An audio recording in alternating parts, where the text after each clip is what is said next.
히브리서 4장 14절에서 5장 10절까지의 말씀입니다. 그러므로 우리에게 큰 대제사장이 계시니 승천하신 이 곧 하나님의 아들 예수시라. 우리가 믿는 도리를 굳게 잡을지어다.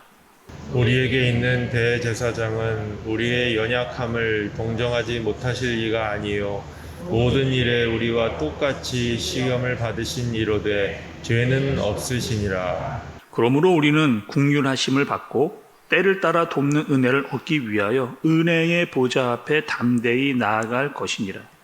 대제사장마다 사람 가운데서 택한 자이므로 하나님께 속한 일에 사람을 위하여 예물과 속죄하는 제사를 드리게 하나니 그가 무식하고 미혹된 자를 능히 용납할 수 있는 것은 자기도 연약에 휩싸여 있음이라. 그러므로 백성을 위하여 속죄제를 드림과 같이 또한 자신을 위하여도 드리는 것이 마땅하니라. 이 종기는 아무도 스스로 취하지 못하고 오직 아론과 같이 하나님의 부르심을 받은 자라야 할 것이니라.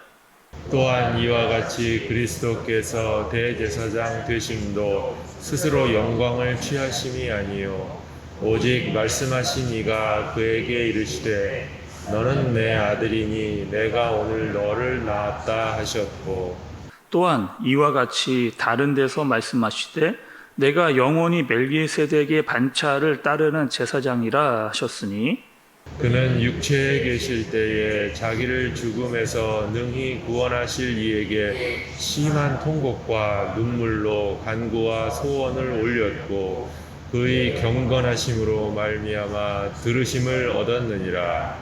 그가 아들이시면서도 받으신 고난으로 순종함을 배워서 온전하게 되셨은즉 자기에게 순종하는 모든 자에게 영원한 구원의 근원이 되시고 함께 보겠습니다. 하나님께 멜기세덱의 반차를 따른 대제사장이라 칭하심을 받으셨느니라. 아멘. 네, 여러분, 우리가 어제 말씀을 여러분 어떤 주제의 말씀을 들었느냐? 안식에 대해서 말씀을 들었습니다. 그리고 그 안식에 들어가기를 힘쓰라 라고 하는 말씀을 우리가 어저께 들었죠. 그리고 여러분, 안식에는요 현재적인 안식이 있다. 그래서 오늘을 안식으로 살아야 된다. 그리고 그 매일매일의 안식이 영원한 안식으로 이어지는 것이다. 이렇게 말씀을 들었습니다. 그리고 오늘 하루를 안식하기 위해서 우리가 어떻게 해야 된다? 그 안식은 믿음과 결부되어져 있어야 된다. 이런 말씀을 들었어요. 그리고 그 믿음은 어떻게 해요? 하나님의 말씀으로. 그래서 하나님의 말씀은 어떻던 것이다 라는 것도 우리가 말씀을 들었습니다. 다시 말하면 우리가 온전한 안식에 들어가려고 한다면 예수 그리스도를 깊게 생각해라. 하나님의 말씀과 예수 그리스도를 깊게 생각할 때 우리가 그 안식에 들어갈 수 있다. 그리고 14절의 말씀을 보면 우리가 믿는 도리를 굳게 잡아야 된다라고 이렇게 이제 말씀이 이해가 되고 깨달아질 수가 있는 거죠. 여러분, 오늘 말씀을 보시면 오늘 말씀은 여러분 어떤 내용일까요? 어떤 스토리가 쫙 이렇게 이해가 되면 좋은데 어려운 단어들도 사실 히브리서에 많이 나오게 됩니다. 여러분, 오늘 본문에서 가장 많이 나오는 핵심적인 단어는요, 대제사장. 계속 말씀 읽을 때마다 대제사장이 나오는 것을 볼 수가 있죠. 또 우리에게 대제사장이 있다는 거예요. 그리고 이 분은 승천하신 예수 그리스도다. 이렇게 결론적으로 먼저 이야기를 하고 있는 것을 볼 수가 있습니다. 먼저는요, 우리가 구약에서 대제사장이 어떠한 사람이고 어떠한 일을 했는지를 좀 알아야 됩니다. 우리가 레위기서의 말씀, 구약에서 레위기의 말씀을 살펴봤는데 이 레위기에서 제사장이 하는 일이 있었습니다. 여러분, 어떤 일을 제사장이 하는 거예요? 제사를 드리잖아요. 제사를 드리는데 특히 이 대제사장은 1년에 한 번 성소에 들어갑니다. 그 성소 중에서도 가장 깊은 지성소로 들어가서 어떻게 하느냐? 백성들의 모든 아픔, 슬픔, 문제 끌어안고 그 지성소로 들어가는 겁니다. 그리고 하나님 앞으로 나아가서 이 모든 죄의 문제를 하나님 용서하여 주옵소서라고 하나님께 간절하게 그 죄를 회개하고 고백하고 올려드리는 사람이 누구다? 대제사장이라는 거예요. 그리고 그들의 모든 그 기도의 제목을 중보하는, 그러니까 그 모든 백성들의 그 죄의 문제를 끌어안고 그 죄의 문제를 함께 기도하는 그 사람이 누구다? 중보하는 대제사장이다. 이렇게 우리가 이해를 할 수가 있는 거죠. 그래서요, 좋은 대제사장은 어떠한 사람이 좋은 대제사장이냐? 백성들의 마음을, 백성들의 아픔을, 백성들의 고통을 함께 공감할 수 있는, 끌어안고 백성들이 이런 아픔 가운데 있구나, 이런 슬픔 가운데 있구나, 이런 죄의 문제 가운데 있구나를 끌어안고 기도할 수 있는 사람이 대제사장입니다. 그런데 우리에게 있는 큰 대제사장은 누구라는 거예요? 예수 그리스도다. 그분께서 구약에 했던 그 제사장이 했던 일들을 예수님께서 하셨다라고 그렇게 이야기를 하면서 그 내용들이 이제 5장의 말씀에서 계속 풀어져 해석이 되어지고 있는 겁니다. 먼저 여러분, 우리가 이런 생각을 해보시죠. 우리가 그리스도인인데, 그리스도인은 어떤 사람이에요, 여러분? 우리는 어떤 사람입니까? 새로운 피조물입니다. 새로운 피조물이 됐어요. 그러니까 옛것은 버리고 또 육체의 일은 버리고 새로운 피조물이 된 사람이 우리입니다. 그리스도인이라고 하는 새로운 피조물이 된 거예요. 제가 예를 한번 들어볼게요. 여러분, 새로운 피조물이라고 하는 것은 우리의 마음이, 예를 들어 컵이다. 우리의 마음이 컵이다. 그러면 이 새로운 피조물이라고 하는 것은 그 컵을 잘 닦아내는 겁니다. 잘 닦아내서 예전에 더러웠던 것들을 씻어내는 거예요. 옛 습관이라든지 죄성이라든지 잘못된 사고방식 다 닦아내는 겁니다. 그 컵에 있었던 옛 것들, 그리고 그것을 깨끗이 닦은 다음에 그 안에 뭘 채우느냐? 예수 그리스도를 채우는 거예요. 그 마음에 예수 그리스도가 꽉 차 있기 때문에 예수 그리스도로 말미암아 우리가 새로운 피조물로 살아갈 수가 있는 겁니다. 그러니까 히브리서가 이야기하고 있는 것은 이러는 거죠. 지금 이 말씀을 듣고 있는 히브리서의 수신자들아, 너희는 새로운 피조물이다. 그러니 너희의 마음을 깨끗이 씻어내고 너희를 무엇으로? 예수 그리스도를 채워라. 이렇게 이야기를 하고 있는 거다. 그렇지 않으면, 예수 그리스도로 가득 채우지 않으면, 그분을 깊게 생각하지 않으면, 그분을 집중하지 않으면 너희는 어떻게 된다는 거예요?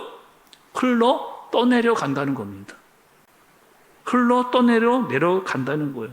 그러니 뭐 하는 거야? 너희의 마음을, 너희는 새롭게 된 피조물이니 너희의 그 마음의 컵을 잘 닦아내고 예수 그리스도를 가득 채워야만 너희가 안식을 누릴 수 있고 그 땅을 온전하게 살아갈 수 있다.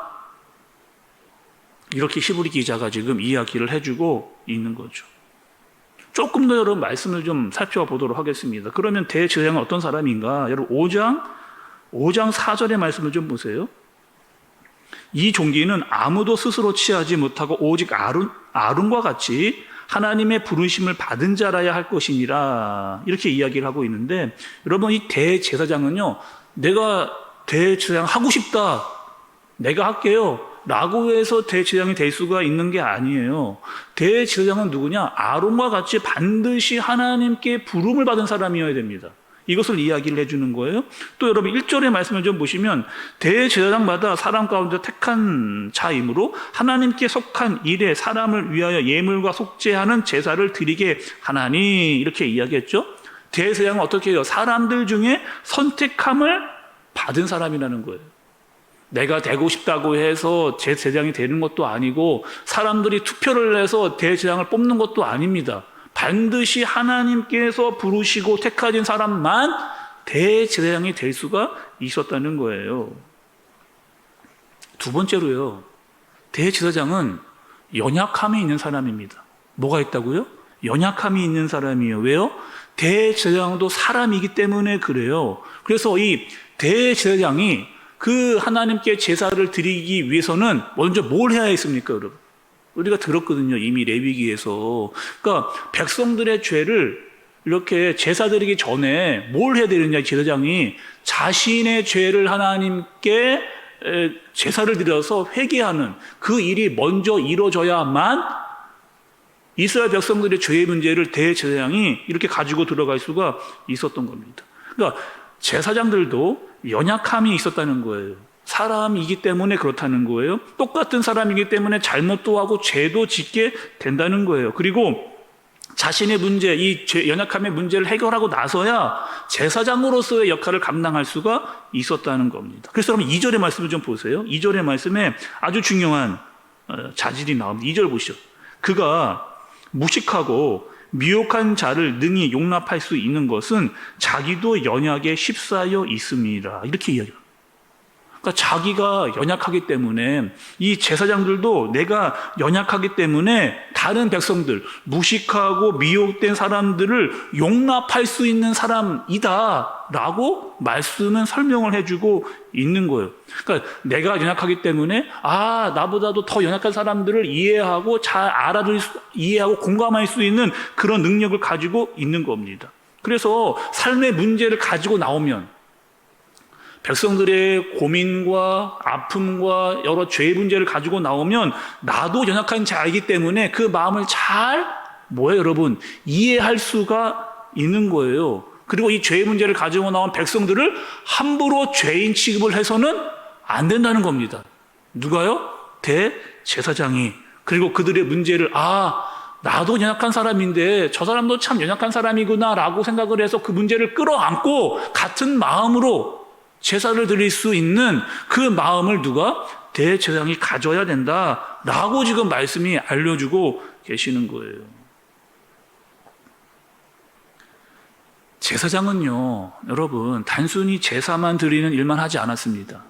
우리가 레위기에서도 봤는데 이 제사장이요, 이스라엘의 백성들 중에 일어난 병의 문제, 질병의 문제도요, 이 제사장이 보고 평가할 수 있었습니다. 이 사람은 우리 공동체에서 들어와 살 수 있는 사람이다. 아니다. 이 사람은 격리되어져야 된다. 이 사람은 떨어져서 함께 살 수가 없다. 라고 이렇게 그 병의 진단을 할 수 있는 그러한 권한도 가지고 있었던 사람이 이 제사장이었다는 거죠. 그러니까 이 한 사람을 공동체 안으로 집어넣을 수도 있고 뺄 수도 있는 그런 권한을 가지고 있는 사람인데 이 사람이 다른 사람의 마음을 이해하지 못한다면 그 사람의 연약함을 정말 공감하지 못한다면 어떻게 된다는 거예요? 제사장이 될 수 없다는 거예요. 자격이 없다는 거예요. 다른 사람의 연약함과 아픔과 고통을 함께 끌어안을 수 있는 사람이어야 가능하다. 지금 두 가지의 말씀을 들었습니다. 첫 번째는 뭐예요? 대제사장은 어떤 사람이다? 하나님께서 선택한 사람이다.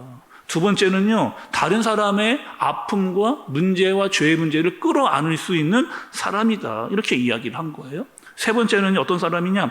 대제사장은 하나님의 마음을 백성들에게 전할 수 있는 사람입니다. 중요하죠. 대제사장은 하나님의 말씀을 받아서 하나님의 마음이 이렇다라고 하는 것을 백성들에게 전할 수 있는 사람이 대제사장이라고 이야기를 하는 거예요. 그리고 하나님께서 원하시는 것, 그것은 무엇이다? 서로 너희가 이해하고 서로를 긍휼히 여기라는 거예요. 우리의 공동체가 하나님 앞으로 제대로 나아갈 수 있도록 서로 돌아보면서 서로 이해하면서 서로 긍휼히 여기면서 하나님의 뜻대로 살아갈 수 있도록 그것을 이끌어가면서 하나님의 뜻이 무엇인지를 알려줄 수 있는 사람이 대제사장이다. 이렇게 이야기를 하는 겁니다. 그래서요, 제사장이요, 백성들을 보면 어떤 마음이 드는 거예요? 긍휼한 마음이 듭니다. 이 어려운 지금 광야를 지나가고 있는데 하나님의 말씀대로 그렇게 살려고 애를 쓰고 있구나라고 하는 이 마음을 누가요? 대제사장이 갖는 겁니다. 그리고 우리 함께 하나님께로 나아가자라고 하는 마음을 대제사장이 품는 거죠. 그래서 여러분 오늘 말씀 4장 15절의 말씀을 보세요. 너무나 중요하고 너무나 많이 알고 있는 이 말씀. 여러분 우리가 지금 시므이서를 보면서요, 간혹 하다가 너무 중요한 말씀이 막 툭툭 튀어나오잖아요. 근데 그 말씀이 왜 나오게 됐는지를 우리가 이제 좀 이래서 이 말씀이 여기서 이렇게 나오는구나 라고 하는 말씀의 진정한 뜻을 우리가 계속 만나게 되는 겁니다. 4장 15절의 말씀을 보세요. 우리에게 있는 대제사장은 우리의 연약함을 동정하지 못하실 리가 아니요, 모든 일에 우리와 똑같이 시험을 받으신 이로되 죄는 없으시니라. 이렇게 이야기합니다. 그러니까 우리에게 있는 대제사장은 누구예요? 예수 그리스도예요. 그분이 어떻게 한 거예요? 우리의 연약함을 압니다. 어떻게 여러분 그분이 우리의 연약함을 알 수가 있어요? 그분이 우리에게 대제사장으로 오셔서 그분이 우리와 같은 똑같은 사람의 모습을 가지고 오셔서 우리가 경험했던 모든 아픔, 우리의 모든 문제, 모든 죄의 문제를 그분이 다 뭐 하는 거예요? 경험하신 거예요. 친히 이 땅에 오셔서 우리가 당하고 있는 모든 슬픔을 그분이 다 당하신 겁니다. 그러니 그분이 우리를 충분히 이해하실 수 있는 거죠. 연약함을 동정하지 못하실 리가 아니요. 못하실 리가 아니요라는 것은 동정하실 수, 충분히 동정할 수 있다라고 이렇게 이야기를 하고 있는 겁니다. 예수님이 사람으로 오셔서 사람으로 느끼게 했던 모든 고난과 아픔과 문제를 다 경험하시고 어떻게 하는 거예요? 그분이 우리의 문제를 끌어안고 하나님께로 나아가시는 그 예수 그리스도의 모습을 우리에게 지금 보여주고 있는 거죠. 8절도 보세요, 여러분. 그가 아들이시면서도 받으신 고난으로 순종함을 배워서, 그분이 아들이랍니다. 하나님의 아들이라는 거예요. 그리고 받으신 고난으로 그분은 순종을 했다는 거예요. 그분은요, 여러분, 굳이 순종을 배우실 필요가 없는 분입니다. 하나님의 아들이라니까요. 성자 하나님이시라니까요.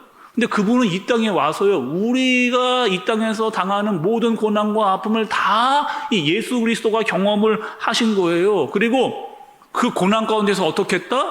순종하셨습니다. 고난 가운데 예수 그리스도가 순종하신 거예요. 근데 그 순종은 왜 하신 거예요? 우리에게 보여주시기 위해서. 우리에게 이 땅을 살아가는 동안 고난이 있지만, 광야의 길을 걸어가는데 고난이 있지만 너희가 어떻게 하는 거야? 그 고난 가운데서 너희는 하나님의 말씀에 순종해라 라고 이 말씀을 하시는 거예요. 그 너희의 모든 문제와 너희의 모든 상황과 모든 아픔을 내가 다 안다는 거예요. 그럼에도 너희는 어떻게 해라? 그 말씀에 순종해라 라고 하는 것을 친히 이 땅에 오셔서 사람의 모습으로 그분이 우리에게 보여주시는 거죠. 알려주시는 거죠. 그리고 내가 너희의 문제를 끌어안고 너희와 함께 가시겠다는 거죠. 이게 예수 그리스도입니다. 처음에 여러분 우리가 예를 하나 들었잖아요. 마음은 컵이라고 예가 들었습니다. 근데 지금 이 말씀을 듣고 있는 히브리서 기자가 전하고 있는 수신자는 어떤 사람들이에요? 그 컵이라고 하는 마음 가운데 근심이 가득 차 있는 사람, 염려가 가득 차 있는 사람이에요. 다시 그래서 유대교로 돌아가려고 하는 마음에 불안함이 가득 차 있는 사람들이에요. 근데 그 사람들에게 뭐라고 이야기하는 거예요? 히브리서 기자가 여러분 4장 16절입니다. 그러므로 우리는 긍휼하심을 받고 때를 따라 돕는 은혜를 얻기 위하여 은혜의 보좌 앞에 담대히 나아갈 것이니라. 이렇게 은혜의 보좌 앞으로 담대히 나가는 것. 여러분, 은혜의 보좌 앞은 어디예요? 하나님 앞으로 감히 나아갈 수 있게 되어진 것. 어떻게 한다는 거예요? 예수 그리스도로 말미암아 우리는 예수 그리스도를 통해서만 의제의 보좌 앞으로 나아갈 수가 있는 겁니다. 하나님 앞으로 나아갈 수 있는 이유는 오직 예수 그리스도를 통해서만, 우리를 위해서 죄의 문제를 위하여 죽으신 그분을 통해서만, 그분의 십자가의 보혈을 통해서만 하나님께로 나아갈 수 있는 존재가 된 거죠. 그분은요, 우리의 모든 상황과 아픔과 고난과 슬픔을 다 이해하실 수 있는, 충분히 우리가 당한 그 어떤 고난보다 가장 큰 고난을 받으신 예수님께서 우리의 모든 문제를 충분히 다 이해하실 수 있는 분입니다. 그리고 그 문제를 끌어안고 하나님께로 나아가신 분이기 때문에 우리는 예수 그리스도를 통해서만 하나님께로 나아갈 수 있는 사람들이 되어진 거죠. 그래서 히브리서를 처음 시작할 때 히브리 기서가 뭐 한 거예요? 그분은 어떤 분이라는 거예요? 모세보다 큰 분이라는 거예요. 모세보다. 그분은 천사보다, 여호수아보다, 아론보다, 그 어떠한 존재보다 가장 크신 분이다. 모든 이름 위에 뛰어난 분이다. 그분은 그 영광에 받으시기에 합당한 분이다 라고 히브리 기서는 먼저 그 이야기를 하고 시작을 된 겁니다. 다시 한번요, 여러분. 예수 그리스도는 어떠한 분이다? 모든 상황과 우리의 모든 아픔과 우리의 모든 슬픔을 다 끌어안으실 수 있는 분이다. 이 땅에서 모든 고난을 그분이 다 당하셨기 때문에 우리와 함께 하시길 원하시는 분이에요. 그리고 뭐 하는 거예요? 때를 따라 돕는 은혜. 얼마나 감사한 겁니까? 때를 따라 돕는 은혜. 우리에게 이 때에 뭐가 필요한지를 가장 잘 아세요. 왜? 이 땅을 사셨기 때문에. 우리와 같이 이 땅을 똑같이 예수님께서 사셨기, 우리보다 더 힘든 상황을 예수님께서 더 많이 당하셨기 때문에 이 때에 우리가 무엇이 필요한지를 너무나 잘 아셔서 그 때에 맞는 은혜를 주시는 분이 누구라는 거예요? 예수 그리스도랍니다. 우리를 너무나 잘 알아서 우리의 그때에 가장 필요한 것들을 충분히 채워줄 수 있는 그 은혜를 주실 수 있는 분이 예수 그리스도다. 이렇게 히브리 기서가 예수 그리스도에 대해서 또 그분이 우리에게 어떠한 존재인지를 분명하게 알려주시는 거죠.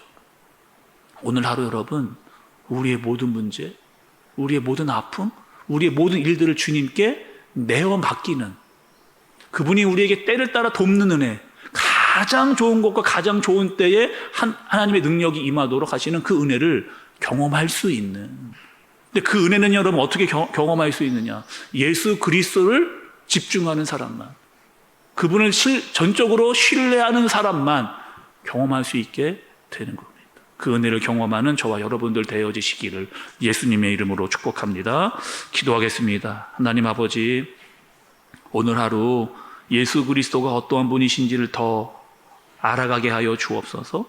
우리는 새로운 피조물인데 내 안에 잘못된 것들을 담지 아니하도록, 또 하나님을 온전히 바라보지 못하지 않도록 주님 인도하여 주옵소서. 우리의 모든 문제를 끌어안고 하나님께로 나가신 예수 그리스도를 바라보게 해주시고, 그분이 우리의 모든 아픔과 슬픔의 문제를 끊어 안으셨다라고 하는 그 마음을 알고 주님께 모든 것들을 내어 맡기고 주님께 은혜를 구하는 오늘 하루가 되게 하여 주옵소서. 예수님의 이름으로 기도드리옵나이다. 아멘.